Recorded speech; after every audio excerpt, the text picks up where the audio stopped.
Donnie and Dolly. The team is supported by ableauctions.ca. Closing your business? We can help.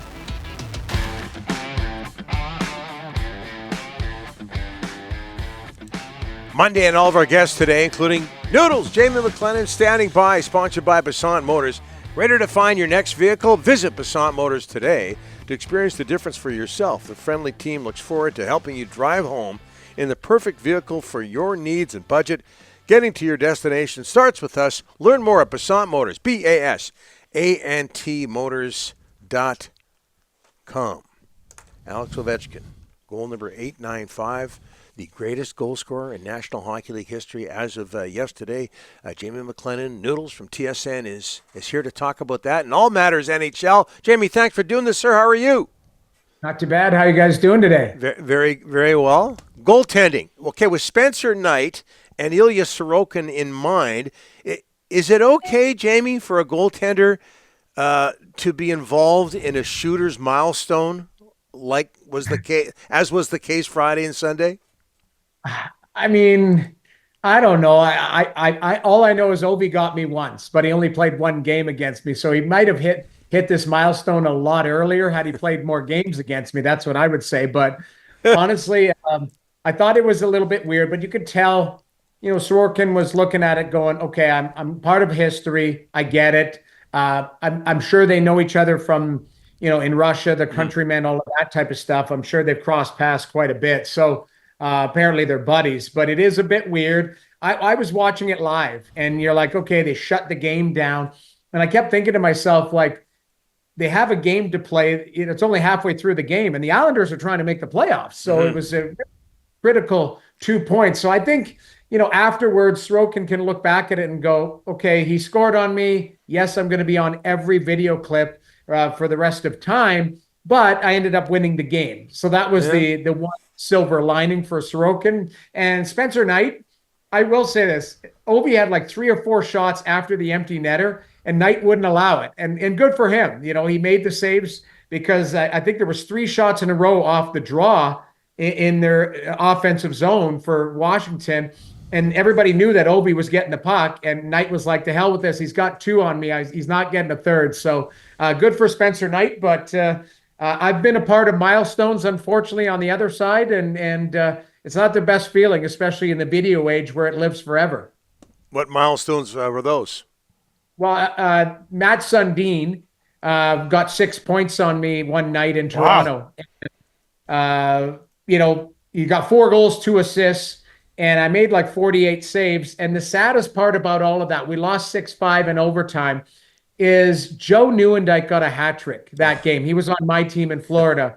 And I remember getting on the bus afterwards and knew he could barely move. He had such a bad back. And I looked at him, and I was like, so sad. I was like, nobody celebrated his hat trick because Sundin got 4 on the other side and they won in overtime. But I think I'm on Pavel Bure's highlight reel as well. I mean, there's a few guys in the league. I'm on their highlight reel, which, again, lives for time. And I mean, my son's 7 and he's found me a few times on YouTube. So it'll be interesting to see. Hey, Jamie, I can't remember where I saw this, but there was a video crew that had some footage of Ovechkin's shot from behind at a low angle. And not only is it quick, not only is it hard, but it bends like almost like a curveball. What makes it so difficult to stop? Well, reading it off the stick, and what was unique about that shot is he's usually like a one-timer guy. He's not, this one he kind of grabbed and threw it. He had to settle the puck down. And, reading the follow-through, he has such a big hook on his stick, and you could see it kind of boomeranged a little bit. So for a goaltender, Sorokin was in good position to make the save. It beat him. It beat him perfectly placed inside the post.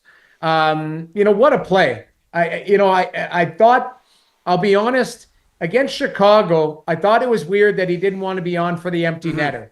And he said afterwards, he's like, I don't want it. And I thought to myself, that's bad karma. You take, and even Gretzky said it, I'll take any empty net you could get. And I kept thinking, okay, now what's going to happen? He might go dry for 6 games, or he gets a slap out on the foot and breaks his foot, or something weird happens, right? But no, true to form, Obi's like, I'll score, and I'll score a beautiful goal to make it, just put an exclamation point on it. But you're talking the semantics of it. Reading it off the stick, it got caught in the curve a little bit, and it just looked like it hooked a little bit. It was pretty amazing. Hey, Jamie, when you look at the Canucks now, boy, they're in tough, 8 points out of. How tough are these games to play? Have you ever been in this position where you got to play out a string of games? How tough is that? Daryl Sutter's first year of taking over, I remember he took 6, 7 of us in a room with 5 games left. And I think he was the coach, but also the GM.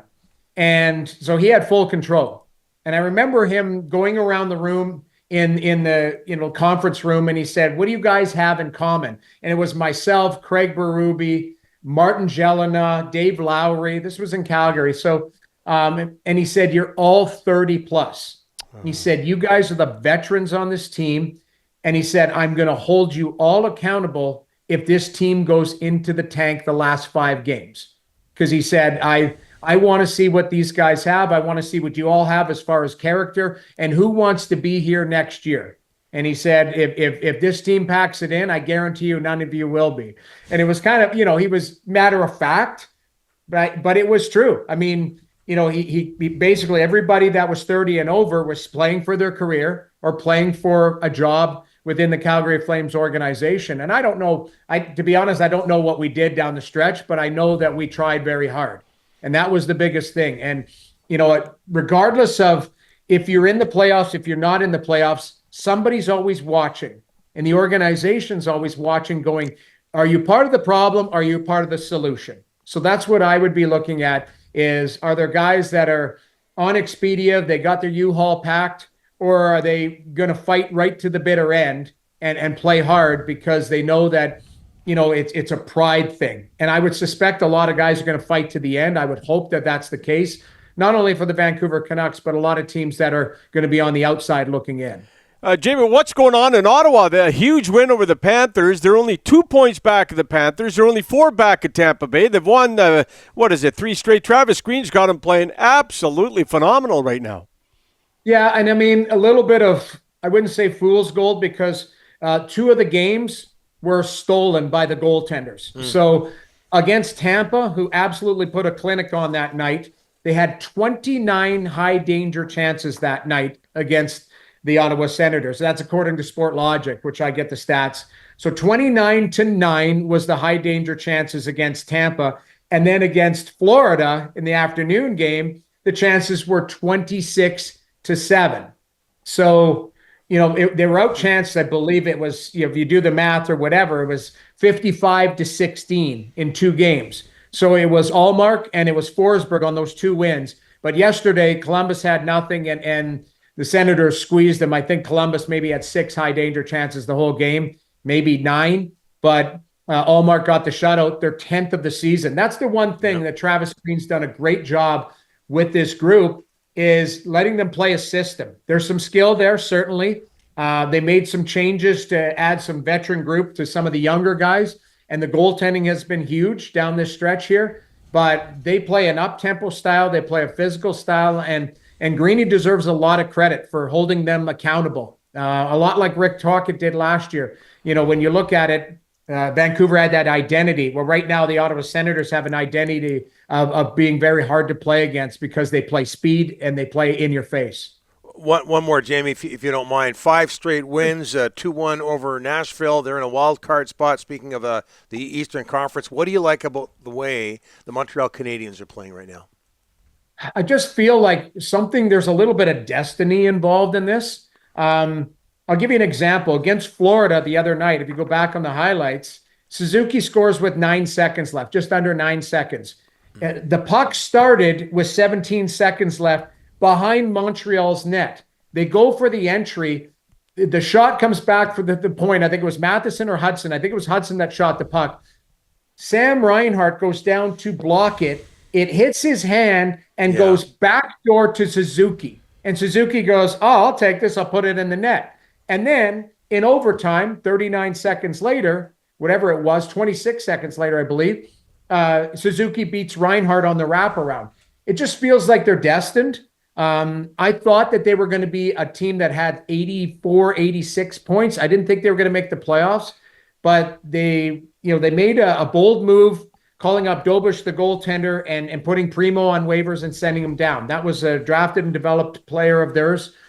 We've seen another level from Caulfield. Slavkovsky's really come into his own using his size. I don't know if people saw Nick Suzuki as an 80-point guy or more. He's a fantastic player. And then some of the veterans on their team have had resurgence. Josh Anderson has looked good. Gallagher, Armia, guys like that who maybe kind of fell to the wayside have really come into their own. So it's kind of, for me, they look like a team that's destined. And even watching that game last night, they really battled right to the end. Nashville pushed them, but they found a way in Nashville, tough building to play in, to get that 2-1 win. Our Delaney's Okechar and Langley and Aldergrove inbox, Matt Sundin texting in. He says, hi and thanks. Well, if you look at it, he went into the Hall of Fame and he had a point a game.